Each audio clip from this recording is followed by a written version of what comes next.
என்னுடைய செயலும் சிந்தனையிலும் இந்த சமூகத்துக்கு பயனுள்ளதாக இருக்குன்னு நினைக்கிறவங்க மட்டும் இந்த மூவேந்தர் மீடியாவை சப்ஸ்கிரைப் பண்ணிவிட்டு பெல் ஐக்கான் ஆல் கொடுத்து வந்து ஃபாலோ பண்ணிக்கோங்க. மூவேந்தர் மீடியாவுக்கு உதவணும்னு நினைக்கிற உறவுகள் கீழே கொடுக்கப்பட்டுள்ள வாட்ஸ்அப் நம்பருக்கு தொடர்பு கொள்ளுங்கள். நன்றி. என் தேவேந்திர உள்ள வேளாளர் சமுதாய உறவுகளுக்கும் தமிழ் சமூக உறவுகளுக்கும் என்னுடைய முதற்கண் வணக்கம். இந்த காணொலி எதற்காக அப்படின்னா, இன்று பாலமேடில் நடந்த ஜல்லிக்கட்டுல மிகப்பெரிய ஒரு அரசியல் நடந்திருக்கு. என்ன அப்படின்றத பத்தி இந்த காணொலி பார்க்க போறோம். இன்னொன்னு என்னன்னா, பரமக்குடியில இந்திய சுதந்திர போராட்ட வீரர் ஐயாவே இமானுவேல் சேனருடைய அந்த மணிமண்டபம்னு அறிவிச்சு விட்டு திடீர்னு என்னங்க அரங்கம்னு போடுறீங்க அப்படின்னு தொடர்ந்து தேவேந்திர குல வேளாளர் சமூக மக்கள் கொடுத்த எதிர்ப்பின் விளைவாக இப்ப பாத்தீங்கன்னா அந்த அரங்கம்ன்ற பேரை எடுத்துட்டாங்க. மணிமண்டபமா இன்னைக்கு மாத்துறாங்களா என்னன்னு தெரியல. மாத்துறதுக்கான வாய்ப்பு இருக்குன்னு நம்ம நம்புறோம். அப்படி இல்லைன்னா இனி வரக்கூடிய காலங்கள்ல அதை மாத்தோம்னு நம்புறோம். ஸோ இது சம்பந்தமான காணொலி தான். அதாவது இன்று பாலமேட்டில் உலக புகழ்பெற்ற பாலமேடு ஜல்லிக்கட்டு விழாவில் இந்த விழாவை துவங்கி வைக்க தமிழக துணை முதல்வர் அதாவது மு.க. ஸ்டாலின் அவர்களுடைய மகன் உதயநிதி ஸ்டாலின் அவர்கள் இந்த விழாவை ஜல்லிக்கட்டு விழாவை தொடங்கி வைக்கிறதா இருந்தாரு.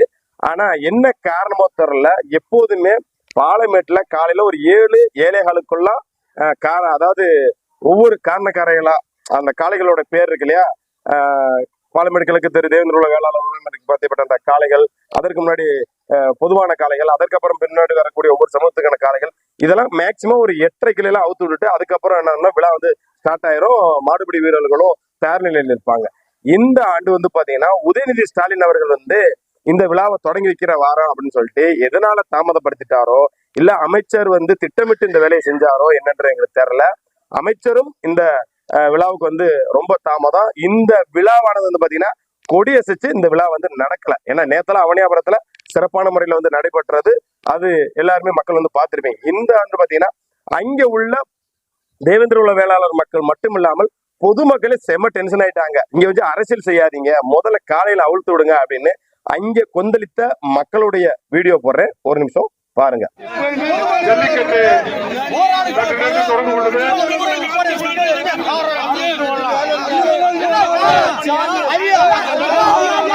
அரசு அரசு கிடையாது, நாங்க பொதுவா நடந்துறோம். அரசு என்ன பண்ணுது?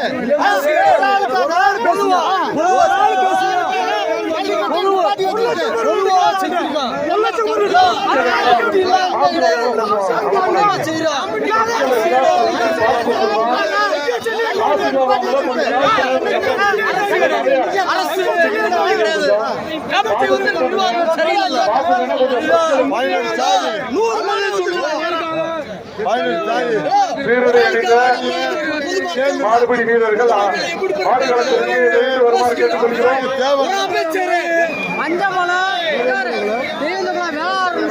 அவுப்பாங்க இந்த மாதிரி பண்ணதே கண்டிப்பா எல்லா ஆளுக்காக அரசியல்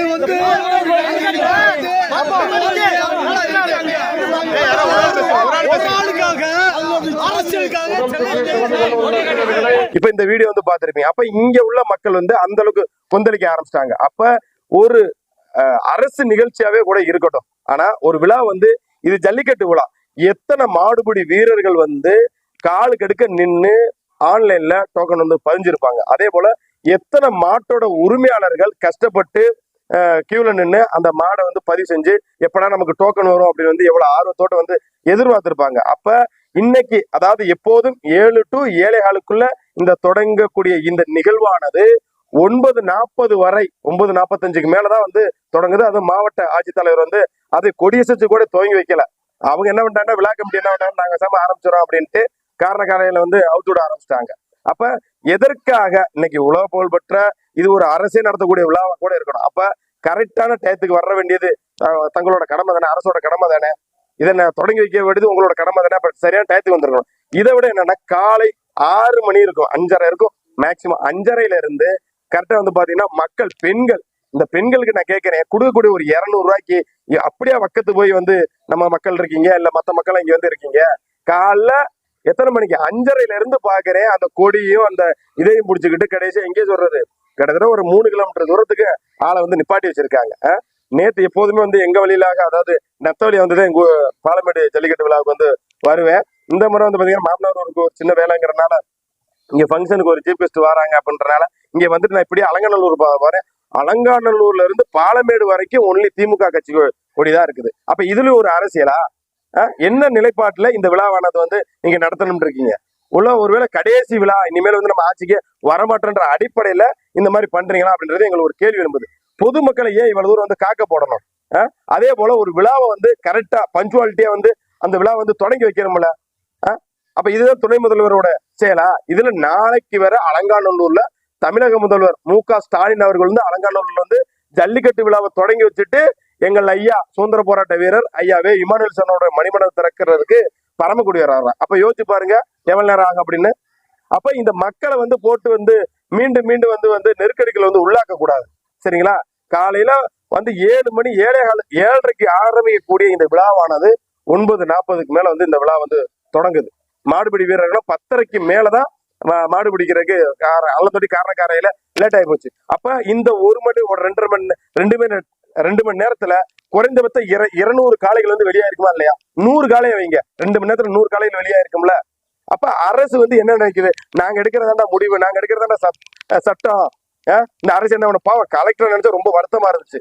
ஓயாம இறங்கி ஓடிக்கிட்டு அங்க இருந்து போன் அடிக்கிறாங்க, வந்துட்டாங்களா வரலையா, மக்கள் வந்து கொந்தளிப்புல இருக்காங்க அப்படின்னு போன் மூலியமா பேசக்கூடிய நம்ம அங்க இருந்து கண்கூட அந்த காட்சியில வந்து பார்த்தோம். விழா கமிட்டி என்ன சொல்றேன்னே தெரியல. ஏன்னா ஆளுகின்ற திராவிட முன்னேற்ற ஆட்சி நம்ம ஒருவேளை வந்து நம்ம சங்கத்தின் முடிவை எடுத்து நம்ம மாடை அவுத்து விட்டோம்னா வந்து அமைச்சர் எதுவும் சொல்லிடுவாரோ அப்படின்னு ஐயத்திலே வந்து பாத்தீங்கன்னா விழா கமிட்டியை யோசிச்சு பண்ணிட்டு இருக்காங்க. எப்போதுமே கரெக்டா அங்க பிள்ளையார் கோயில வந்து சாமி மட்டும் கிளம்பும் போது மேக்சிமம் அங்க இருந்து ஒரு 5:45 6 மணிக்கு அங்க இருந்தாலும் கிளம்பிடுவாங்க. இங்க வரதுக்கு ஒரு 1/2 மணி நேரம் ஆகும், 6:30 ஆயிரும். அந்த விழா கரெக்டா ஒரு 7:07 வந்து இந்த விழாவானது தொடங்கிடும். அமைச்சர் வரவு லேட்டு, துணை முதல்வர் வர லேட்டு. அப்ப உங்களுக்காண்டி இந்த மக்கள் வந்து காத்துட்டு கிடக்கணும். மாவட்டத்துல இருந்தே கொண்டு வந்த மாடு உரிமையாளர்கள் வந்து காத்துட்டு கிடக்கணும், மாடுபிடி வீரர்கள் காத்து கிடக்கணும். சரி, காரண காலைகளை ஆத்தணும் அப்படின்னு இங்க இருக்கிற பொதுமக்கள் காத்துட்டு இருக்கணும் உங்களுக்காண்டி. என்ன மனநிலை அப்படின்னு ரொம்ப வருத்தம் அளிக்குது. சோ இது போன்ற செயல்களை வந்து இந்த அரசியல் கட்சி வந்து மாத்தணும். அதாவது ஒரு ஆன்மீக விழாவுல, சரிங்களா, ஒரு பாரம்பரிய விழாவுல வந்து இதுல வந்து அரசியல் செய்யாதீங்க. அது இந்த கட்சிக்கு நான் சொல்லவில்லை. இன்னைக்கு திமுக ஆட்சி, நாளைக்கு அதிமுகவே ஆட்சிக்கு அமர்ந்தாலும் இந்த செயலை செய்யாதீங்க. ஒரு விழா நடக்குது, இவ்வளவு காளைகள் வருது வைக்குது அப்படின்னா முன்னாடியே வந்து அந்த விழா வந்து தொடங்கி வைங்க. அதுதான் வந்து நல்ல பேரை வந்து எடுத்து கொடுக்கும். தன்னோட சுயநல அரசியல் மாதிரி தெரியுது இது வந்து.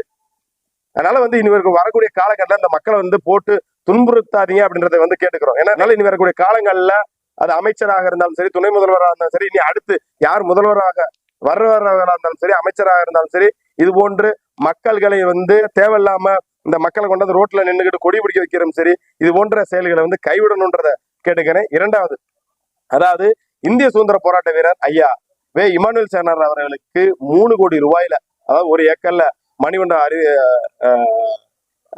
கட்டி தரப்படும் அப்படின்னு வந்து ஒரு அறிக்கையை வந்து ஒரு 2 வருடங்களுக்கு முன்னாடி விட்டாங்க. அப்பயும் நமக்கு நல்லா தெரிஞ்சிச்சு, எலெக்ஷனை ஒட்டி தான் எப்படி இந்த மணிமண்டபத்தை திறப்பாங்க அப்படின்னு தெரிஞ்சு. அதே போலதான் இன்னும் தேர்தல் வரத்துக்கு ஒரு 2 மாதங்கள், அட்லீஸ்ட் ஒரு 3 மாதங்களுக்குள்ள இந்த வேலையை வந்து எடுத்திருக்காங்க. இது ஏன்னு ஆரம்பமே தெரிஞ்சுதான். சரி, இந்த நிகழ்வுல அதான் ஆரம்பிக்கும் போது என்ன சொல்றாங்க, சுதந்திர போராட்ட வீரர் ஐயா வே இமானுவேல் சேனாருக்கு வந்து மணிமண்டபத்துக்கு கூடிய சிலையை அறிவிக்கப்படும் அப்படின்னாங்க. திடீர்னு வந்து பார்த்தா அரங்கம் அப்படின்னு ஒரு விஷயத்தை கொண்டு வந்தோம். இதற்கு கடுமையாக தேவேந்திர உல வேளாளர் சமூக மக்கள் சமூக வலைத்தளங்கள்ல கொந்தச்சின் விளைவு வீடியோ போட்டதின் விளைவு வந்து பாத்தீங்கன்னா இது மிகப்பெரிய ஒரு அதிர்வை ஏற்படுத்தும். நிறைய பேர் வந்து பாத்தீங்கன்னா முற்றுகை போராட்டம் வந்து நடத்த போறோங்கிறாங்க, நிறைய பேர் கருப்பு கொடி காட்ட போறோம்ன்றாங்க. முதல்வர் வரும்போது இந்த மாதிரி காமிச்சிட்டா அது சிக்கலாயிரும் அப்படின்னு இப்பதான் காலையில அந்த பாலமேட்டு நிகழ்வை முடிச்சுட்டு வந்து பாக்குறோம். அந்த போர்டை கலட்டின அந்த காட்சியை பார்க்கும்போது ரொம்ப இருந்தது. ஏன்னா ஒட்டுமொத்த இந்த மாதிரி ஒற்றுமையாக நம் தேவேந்திர உல வேளாளர் சமூக மக்கள் இருந்தால் எதை வேணாலும் நம்ம அரசியல் வந்து சாதிக்கலாம். இது இதோட்ட கிடையாது. இது ஆஃப்டர் ஒரு சின்ன விஷயம் தான். இதுல வந்து ஒரு அரங்கமோ மணிமண்டபம் போடுறதுனாலயோ பெருசா நம்ம வந்து சாதிக்க போறல. ஆனா அரசியல் ரீதியா இனி வரக்கூடிய காலங்கள்ல செப்டம்பர் 11 அனைத்து அரசியல் கட்சி தலைவர்களும் இங்க வர்றதுக்கான அழுத்தத்தையும் சரி, அதற்கான ஒற்றுமையும் சரி நம்ம காட்டணும். இன்னைக்கு நம்மளுக்கு கிடைச்ச ஒற்றுமைக்கான வெற்றி தானே இது. நமக்கு 1000 விஷயங்கள் இருந்தாலும் இந்த மாதிரி கடுமையா வந்து பொதுத்தலங்கள் வந்து ஒரு மாதிரி சென்சிட்டிவா போயிட்டு இருக்குது, அதை நீக்குங்க அப்படின்ட்டு இப்ப நீக்கிருக்காங்கல்ல. அப்போ இது நமக்கான ஒற்றுமை கிடைச்ச மிகப்பெரிய ஒரு வெற்றி. ஸோ நாளைக்கு வந்து தமிழக முதல்வர் மு.க.ஸ்டாலின் அவர்கள் வந்து அலங்காநல்லூர்ல ஜல்லிக்கட்டு விழாவை தொடங்கி வச்சுட்டு வராங்களா. அவங்க மயனே இன்னைக்கு பாலமேடுல தொடங்கி வைக்கிறோம்னு காலையில 7 மணிக்கு தொடங்குறோம்ங்கிற நிகழ்வு 9:45 ஆகி போச்சு. சரிங்களா, அவர் வந்ததே 10 மணி ஆகி போச்சு. சரிங்களா, 10 மணியா 10:15 ஆகி போச்சு அவர் வர்றதுக்கே. ஏன்னா அப்படி இருக்கும்போது நாளைக்கு முதல்வர் என்ன பண்ண காத்திருக்காருன்னு தெரியல. சோ அங்கே பரமக்குடியில் மக்கள் பெருந்தெரலா கலந்துக்கிற இருக்கிறீங்க. குறிப்பா நான் சொன்ன மாதிரியே பட்டியல் வெளியேற்றம் வேண்டும் அப்படின்ற அந்த எழுத்து பொறிக்கப்பட்ட அந்த பதகை தமிழக முதல்வர் கண்ணு படுற வரைக்கும் நம்ம காட்டணும். அதே போல இந்த பட்டியலிட்ட கோரிக்கையை முடிஞ்ச மட்டும் தமிழக முதல்வர் வரும்போது ஒரு கோரிக்கையாக ஒரு கோஷமாக நம்ம மக்கள் எழுப்ப வேணும். சரிங்களா, ஏன்னா பெருந்திரளாக நாளைக்கு கிட்டத்தட்ட ஒரு 60,000-70,000க்கும் மேற்பட்ட மக்கள் அங்கே கூடுவாங்க அப்படின்றது உளவுத்துறை ரிப்போர்ட்டரா இருக்குது. ஆனா எந்த அளவுக்கு மக்கள் கூடுது அப்படின்றது தெரியல. முதல்வர் எப்ப பரமக்குடி வராருன்னு தெரியல. ஏன்னா இந்த விழாவை தொடங்கி வச்சுட்டு வர்றதுக்கு மேக்சிமம் நம்ம சொன்ன மாதிரியே 2 மணி 3 மணி கூட ஆகலாம். ஏன்னா இங்க விழா காலை ஒரு 8 மணிக்கு, அதாவது இன்னைக்கு லேட் ஆகி போச்சுன்னு நாளைக்கு சீக்கிரமே அந்த விழாவை ஒரு 8 மணிக்கு தொடங்கினாலும் அதை விட்டு கிளம்ப ஒரு 8-8:30 ஆகும். அங்க 9:10 மேக்சிமம் 11 மணி ஆயிரும் நான் நினைக்கிறேன். 11 மணில இருந்து 2 மணிக்குள்ள தமிழக முதல்வர் மு க ஸ்டாலின் அவர்கள் வருவார் எதிர்பார்க்கிறோம். அதனால வரக்கூடிய நம்ம மக்கள் நம்மளுடைய இந்த பட்டியல் வெளியிட்ட கோரிக்கையை தமிழக முதல்வருடைய பார்வையில் படுற அளவுக்கு நம்ம அந்த பதாகையை காட்டணுன்றதை கேட்டுக்கிட்டு தற்போது அங்கே பரமக்குடியில என்ன கள நிலவரம் அப்படின்றத நம்மளோட மூவேந்தர் மீடியால காணொலி பதிவு செய்யறேன். ஒட்டுமொத்த தேவேந்திர உள்ள வேளாளர்களும் நாளை பரமக்குடியை நோக்கி அணிதிரண்டு வாங்க. நம்ம மக்கள் குறிப்பாக நம் சமுதாய கொடியான சிவப்பு பச்சை வர்ண கொடியை தூக்கிட்டு வாங்க. இதுக்கு பாஸ் தேவை கிடையாது. நம்ம போய் ஸ்டேஷன்ல பர்மிஷன் வாங்கணும் கிடையாது. அதெல்லாம் எதுவுமே கிடையாது. நீங்க தாராளமா அங்க வரலாம். அதனால மெயினாக குறிப்பாக நம் சமூக அடையாளத்தோடு சிவப்பு கொடியோடு பட்டியல் வெளியேற்றம் வேண்டும் என்ற இந்த கோரிக்கை முழக்கத்தோடு ஒட்டுமொத்த தேவேந்திர உள்ள வேளாளர்களும் நாளைக்கு பரமக்குடி சங்கமிப்போம் என்ற ஒரு அன்பான வேண்டுகோளை வைத்துக் கொண்டு மீண்டும் ஒரு காலம் சந்திக்கிறேன். நன்றி.